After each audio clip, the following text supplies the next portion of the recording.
नमस्कार, मी श्री म्हात्रे सर, संचालक म्हात्रे क्लासेस, पेझारी, अलिबाग. महाराष्ट्र राज्य परीक्षा परिषद पुणेमार्फत एक नोटीस आलेली आहे TET परीक्षेच्या संदर्भामध्ये.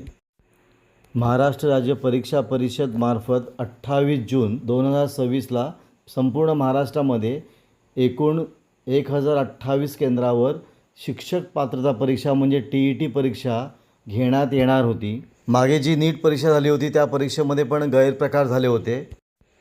हे सगळे गैरप्रकार लक्षात घेऊन महाराष्ट्र राज्य परीक्षा परिषदेच्या वतीने सगळ्या सुरक्षितेच्या उपाययोजना केल्या होत्या. तथापि 27 जून 2026 रोजी पहाटेच्या सुमारास गोपनीय माहितीच्या आधारे भिवंडी येथे काही इसमांकडे या प्रश्नपत्रिकेबद्दल माहिती असल्याचे समजल्याने भिवंडी पोलीस यांनी सदर ठिकाणी धाड टाकली.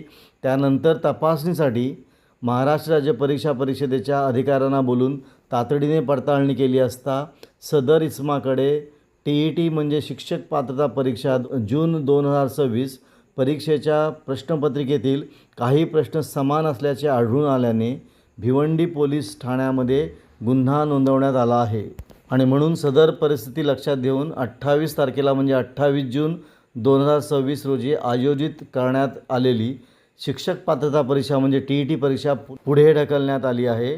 कोणत्याही परिस्थितीमध्ये परीक्षा पूर्ण पारदर्शकपणेच व्हावी हा परीक्षा परिषदेचा आग्रह असल्याने व त्याबाबत सखोल चौकशी होणे गरजेचे वाटत असल्याने ही परीक्षा पुढे ढकलण्यात येत आहे. आणि या TET परीक्षेबाबत पुढील माहिती महाराष्ट्र राज्य परीक्षा परिषदेच्या वेबसाईटवर प्रसिद्ध केली म्हणजे 28 जूनला जी TET परीक्षा होणार होती ती पुढे ढकलण्यात आलेली आहे. आपण इथे थांबूया. तुम्हाला हा व्हिडिओ कसा वाटला, चांगला वाटला असेल, आवडला असेल तर शेअर करा, सबस्क्राईब करा. काही डाऊट असेल तर कमेंट करा. आपण इथे थांबू. पुन्हा आपण भेटू असाच एक व्हिडिओ घेऊन.